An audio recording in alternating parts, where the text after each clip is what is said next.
We gather here surrounded by the warmth of compassion. We gather from lives that challenge and delight, that bring both disappointment and joy. We gather knowing that we are greater together than we can ever be alone. We gather with a yearning in our hearts for that magic that we call community, a power that fuels the flames of goodness and love within all hearts. May this flame show us our great dreams as they may become real. May this flame show us the power of being together. Thank you, Georgia. I'd like to invite you to rise as you're able. We're going to sing Come, Come, Whoever You Are. The words are printed in your order of strength. How are we doing? What should we do that? Yeah.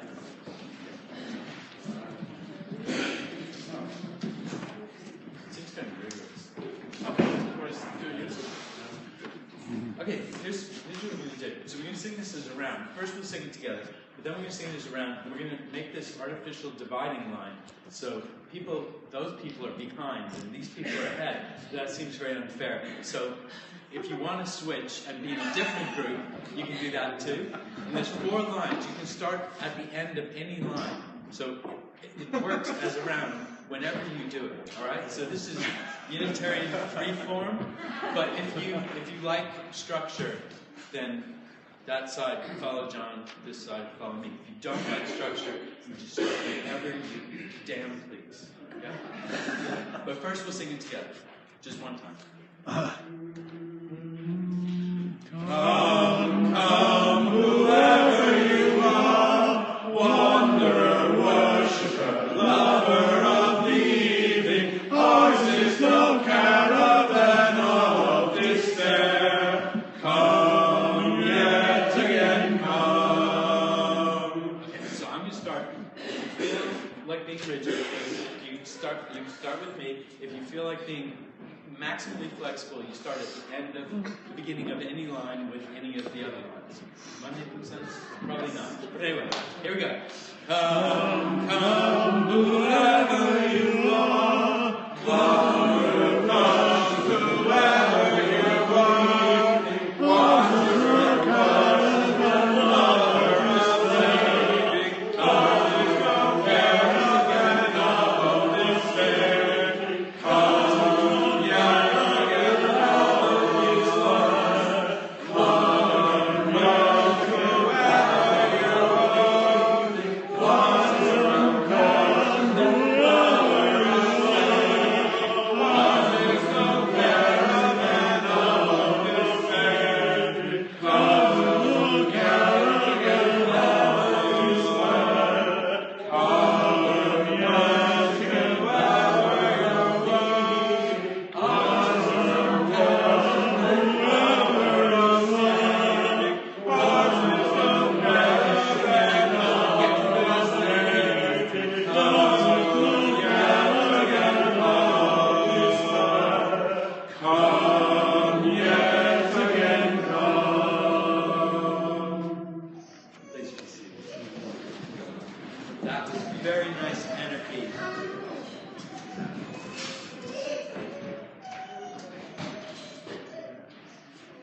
Welcome. Welcome on this beautiful April day to a radically inclusive community of faith. And that means that whoever you are, wherever you've come from, whether you are tall or short, black or white, male or female or other, whoever you are, whatever stories you bring with you, whatever joys or sorrows you carry, you are welcome here. There's a place for you. I especially want to welcome those of you who are here for the first time, because it's a bit scary to come into a new place, and everyone who comes for the first time feels that. So let us help you to feel welcome. Let us help you to feel at home here. And I hope that in the next hour you find something that sustains you, something that inspires you, something that helps you to solve the problems you're wrestling with, and something to make you uncomfortable, just a little bit uncomfortable enough to help you grow. Whoever you are not alone. You are welcome here. I'd like to invite now the children to come forward for the time for all ages.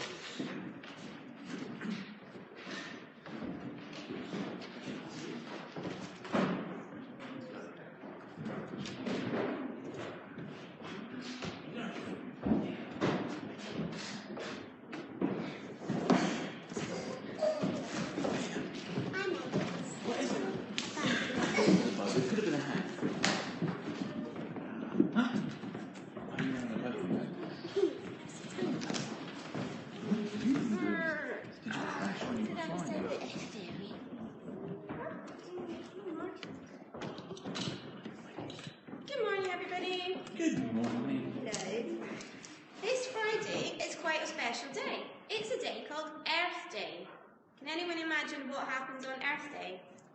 Or what people might think about on Earth Day? What do you think? Earthquakes. Earthquakes, possibly. What else? Any ideas, Esme? No? The world. Sorry? Earthquake. Earthquake. Yes. Chat rooms? Okay. You have one here. The world. The world! Thank you, Esme. Think about the world and things in the world. Particularly things to do with the earth and not to do with people. So, I've got a small story, and this is about a small island off the coast of Denmark. They were quite normal people there. They drove cars, they put petrol in their cars, they watched television, they had electricity that was taken from a big pipe from the mainland, because they didn't have anything to generate electricity on their own island. Except, it was really, really windy. And all the children really like to stand on the beach and wave their kites. Does anyone like to fly a kite?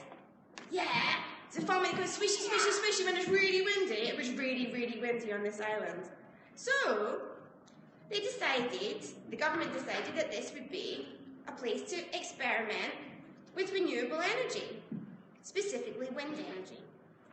So, one person, Soren Harrison, was really enthusiastic about this. And he got a windmill on his land, and he got solar panels, and he tried to persuade the other people on the island that it was a really good idea.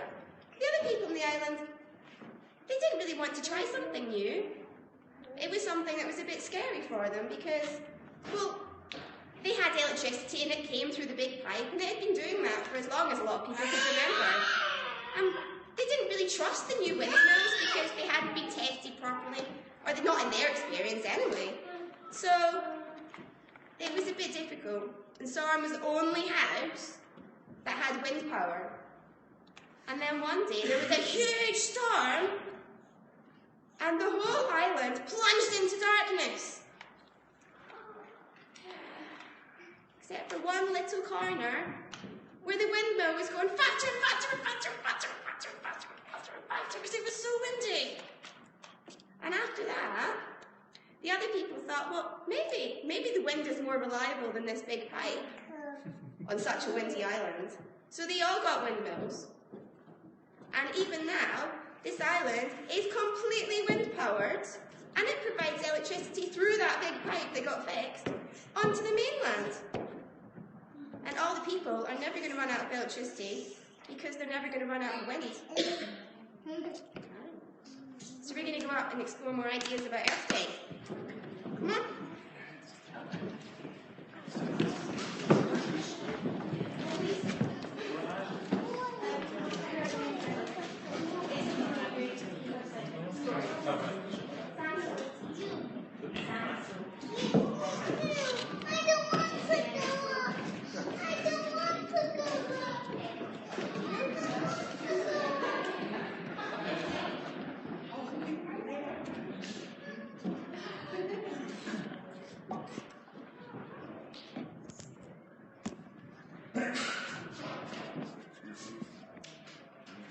Quick! Now! Sorry, that wasn't staged. I'm just going to read this. I was just about to... Okay. This reading is brought to you by the London Overground Rail Replacement. The The guest house. This, being human, is a guest house. Every morning, a new arrival. A joy, a depression, a meanness, some momentary awareness comes as an unexpected visitor. Welcome and entertain them all. Even if they're a crowd of sorrows, who violently sweep your house empty of its furniture, still treat each guest honorably. He may be clearing out for some new delight. The dark thought, the shame, the malice, meet them at the door laughing and invite them in. Be grateful for whoever comes, because each has been sent as a guide from beyond. Bravo. Never say we don't do drama.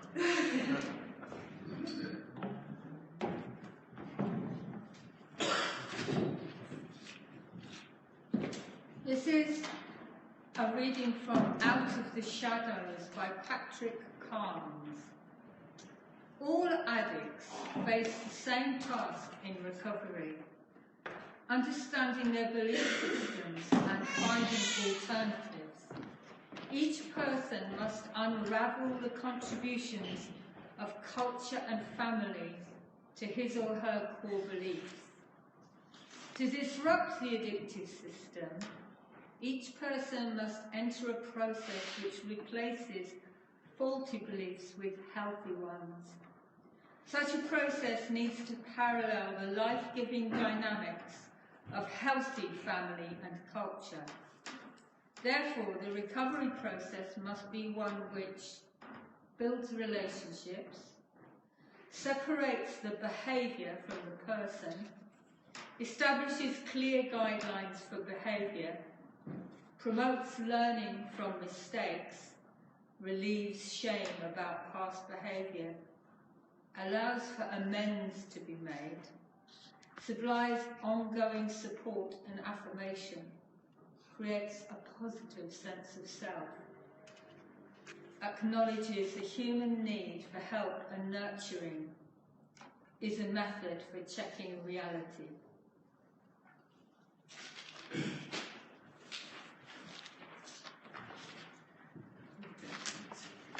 Less dramatic than can't. I'd like to invite you to rise as you're able, and we're going to sing number 10, 11, Return Again. You will notice that this is another round,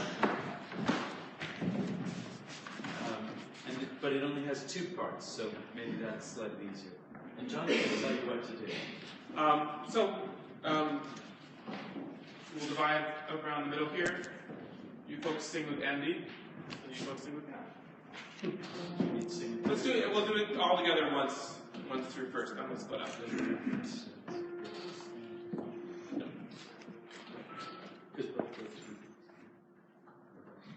No, it just goes on. Okay, whatever you say. It'll feel okay.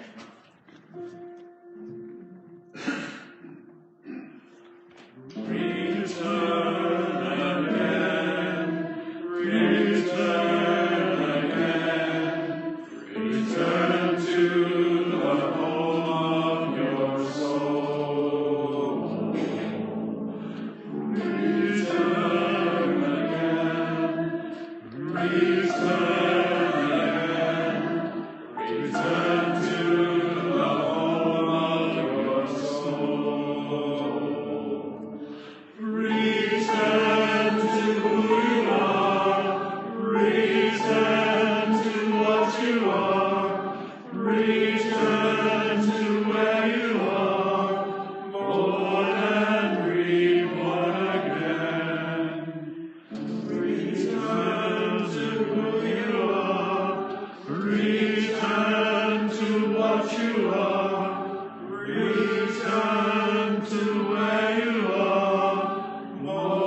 Present to who you are.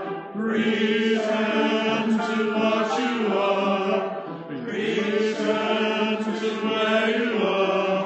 Born and reborn again. Return again. Return again. Return to the home of your soul.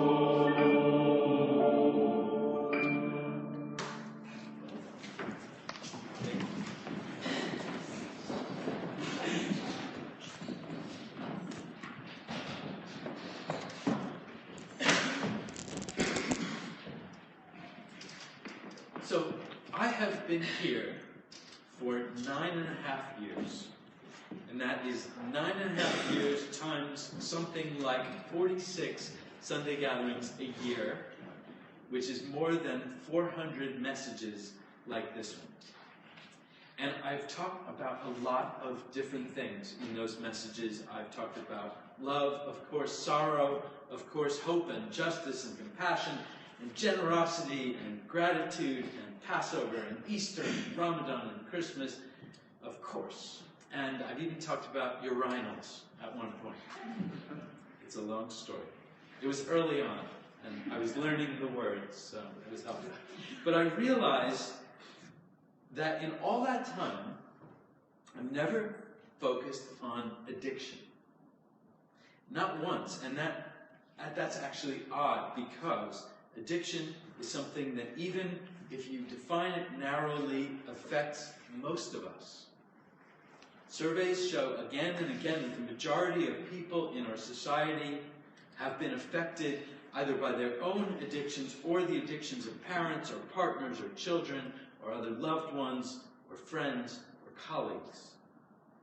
So it's very likely that most of you have been impacted by addiction, either directly or indirectly, because of a friend or relation who has been addicted. And as always, it is helpful and even healing when we learn that we're not alone. So I'd like to ask you, would you please raise your hand if addiction has impacted your life? Almost everyone. Thank you. And when I asked that question, some of you probably felt uneasy. And despite the flourishing of 12-step groups and the increasing frequency with which the rich and the famous admit to addictions, that admission comes with no small amount of shame. There's a sense that addiction means weakness, that it's somehow the sign of a moral failing. In fact, you can be a good person and be addicted. And you may have also been unsure about how to answer that question. You wondered, maybe, whether some particular situation counts, whether it can fairly be described as an addiction, whether it's bad enough, or physiological enough, or harmful enough. An addiction is a word that now spans a very wide range of issues. We use the word addiction so broadly that it can be hard to know what we're even talking about. We might say addiction in a joking way, saying we're addicted to chocolate or to a new series on Netflix. Who's addicted to a new series on? Just gotta say, yeah. Or an old, a new, or Also chocolate. which one? Also chocolate. And chocolate. Yeah. So we also know that there are addictions that have a physiological component. If you are addicted to nicotine or alcohol or heroin, and you stop suddenly, there can be a physical withdrawal reaction that can be hugely severe. With alcohol and tranquilizers, withdrawals can be even life-threatening. And other addictions cause harm, but are not related to drugs, like addictions to overeating, pornography, television, spending, gambling, or sex. And these addictions can change your life for the worse, impoverishing you, putting you in danger, stealing your time, or slowly destroying your health. And then finally, there are addictions that we take as normal or even admirable. The admirable addictions. Addiction to work. Addiction to email. Addiction to smartphones. And even addiction to exercise.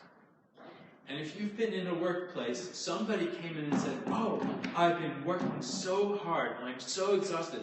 And it's like a badge of honor, but it's an addiction. So this wide range of behaviors may seem too diverse to all fit in the same category. Can alcoholism and overwork really both be called addictions? Yes, they are very different. Among other things, alcoholism is looked upon as shameful, and overwork, badge of honor. But alcoholism and overwork, and indeed all of the behaviors we've listed, do have something important in common. They are all ways that we avoid dealing with the difficult things in our lives. We heard Rumi's poem, The Guest House, earlier.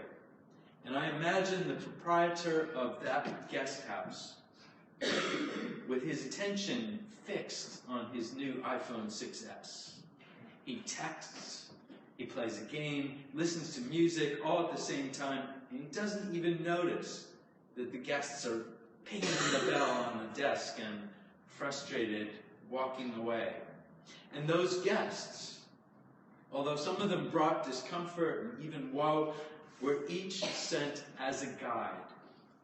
The proprietor, working on level 3 of that smartphone game, listening to tunes, texting his mates, didn't even notice them arrive or leave. And that's the initial appeal of all of these behaviors. Whether or not they will eventually kill you or just rob you of time and experience, they allow us to avoid feeling and experiencing the difficult challenges that arise in every life. They guard us from pain and discomfort, and unfortunately, those are exactly the experiences we need to grow more whole and more happy. Scott Peck wrote, "The truth is that our finest moments are most likely to occur when we are feeling deeply uncomfortable, unhappy, or unfulfilled. For it is only in such moments, propelled by our discomfort, that we are likely to step out of our ruts and start searching for different ways or truer answers." And he could have added that it's only when we're sober, have put away the smartphone, turned off the TV, took off the headphones, and stopped working, that we can be aware and present enough to feel that discomfort, the discomfort that prods us toward growth. And whether we call them addictions or distractions or dedications, most of us have the things we do that keep us from wrestling with our challenges and that therefore keep us from growing. At times I've wondered if the addiction model is being applied too broadly when it's used for things like overworking. But in this light, where addiction can include anything we do habitually as a way to avoid discomfort, maybe the addiction model and the methodologies of addiction treatment should be applied even more broadly. The addiction treatment model that most of us know is the 12-step program, initially created as Alcoholics Anonymous. There are now 35 different 12-step programs, give or take. And they offer help with challenges including overeating, overwork, clutter, debt, narcotics, sex addiction, and under-earning. In these programs, recovery happens in groups, in meetings, in community. It's not something that happens alone. The original AA program which continues more or less as it has since 1939, creates independent, self-leading communities of mutual help. These communities are organized according to another list of 12, the 12 traditions, which provides guidance for the creation and the running of groups, from who can join, to leadership, to public relations, and of course, the all-important anonymity. And the 12 steps themselves are the central work of recovery. AA was very much a religion-based program.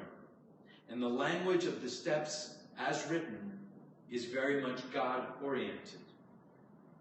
And there have been many adaptations as well by humanists, agnostic, pagans, Wiccans, and others.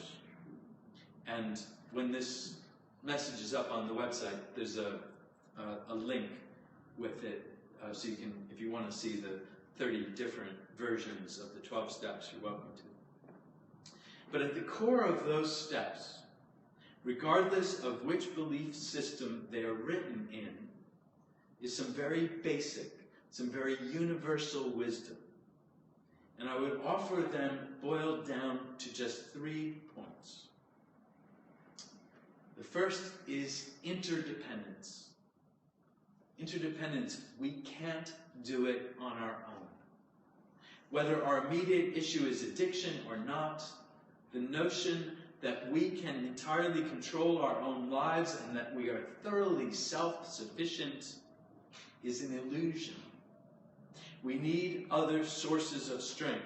For some, that may be religious or supernatural, whatever words you like to use, but for others, it is entirely natural and is about our dependence on one another. And the second is relationship. We must be in relationship and in community. It is in community that we find the support we need and the healing, strengthening opportunities to support others. We must also seek to restore damaged relationships by offering and seeking forgiveness. And finally, third is openness. We need to be open, and we need to be honest with ourselves and with others. We must work to know ourselves increasingly well and strive to address the challenges that we find when we do that work.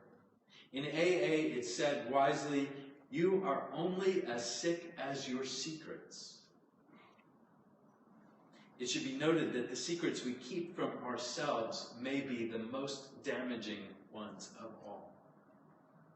So the millions of people who participate in 12-step programs around the world may have been driven there by the addictions that began to destroy their lives. But what they find in those programs is more than a way to address a dependence on a substance, or harmful habits. They found a powerful way of living that helps to address the deeper challenges we all face. The challenges of isolation, disconnection, illusion, sorrow. They found a way of living that we all need, and one which helps us to live lives that are held in connection, robust with growth, enriched with the opportunity to help others. This community, too, offers such opportunities. This, too, can be a place of connection and honesty and interdependence. It can be a place of healing and wholeness. We have what we need to grow and change and learn and love.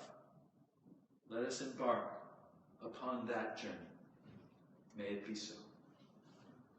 I'd like to invite you now to a time of silence, a time for reflection, meditation, or prayer.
collection now, and as always, collections at New Unity are given to charity. And we choose a different charity each month. This month, our charity is called Team Up. And Team Up trains university students to tutor children, students from low-income backgrounds to help them achieve their potential. So please give generously.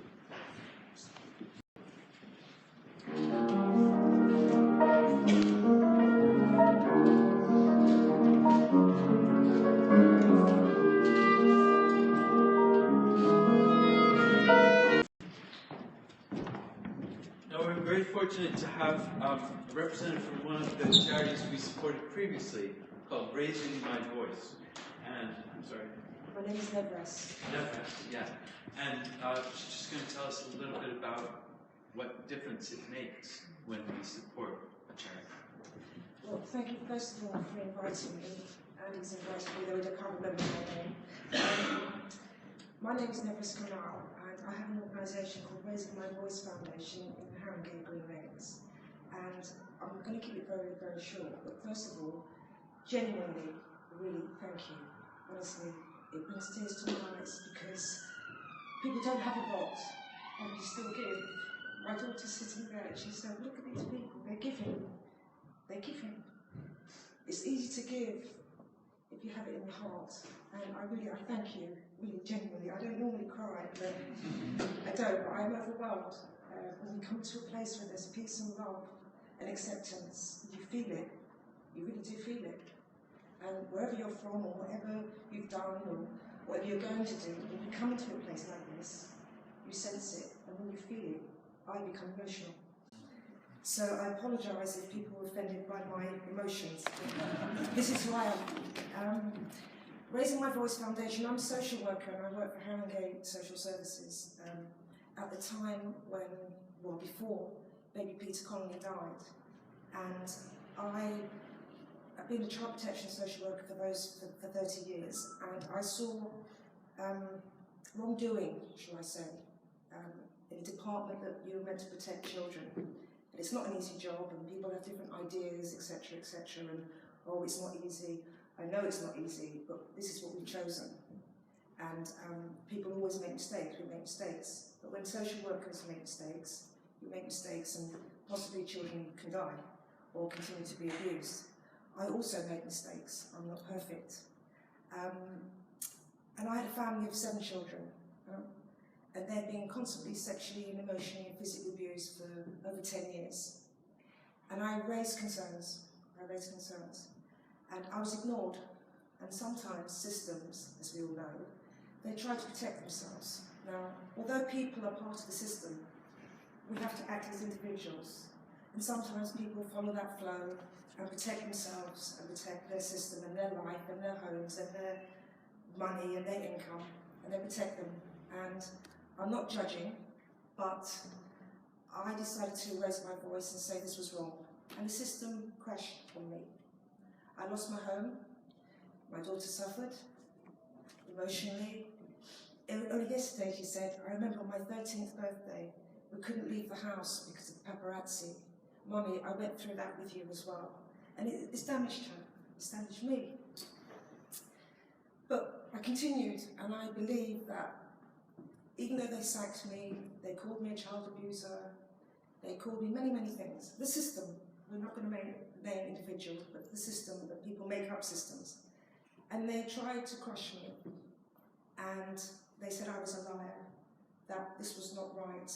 And I was thrown out onto the street, no income, no profession, no one would have me. I was a leper, I was rejected. And every day we are always rejected, but faith in God, and I have faith in God, and I pursued it. And if they had listened to me, baby Peter would have lived. I'm no saint, but this is the reality, these are the facts. Because we called Ofsted, we called them in, and they said I was mentally ill and I was a liar, so I should be ignored.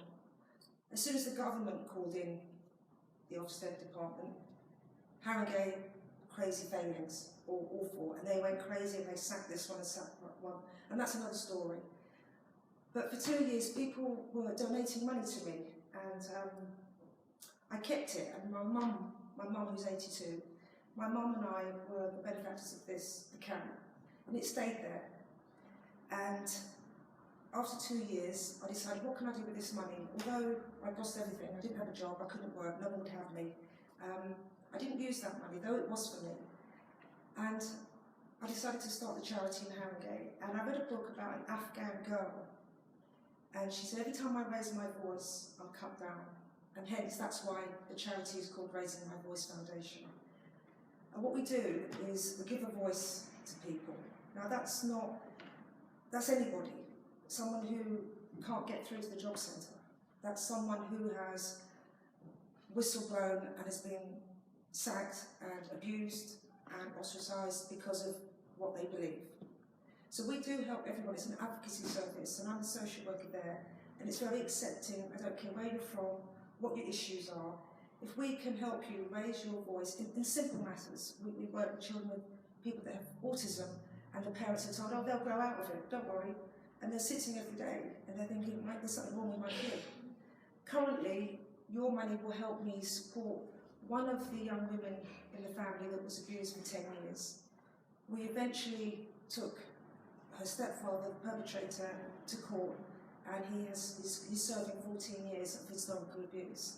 And this young woman is a testament to the charity, and now she's becoming a social worker for her sins. She's going to become a social worker. She is a mother. She was traumatically abused and destroyed. Her soul was destroyed, but somewhere she found the strength. And once again, honestly, people come in and say thank you, and they go out. They never think about you again. But genuinely, really, thank you very much. Thank you.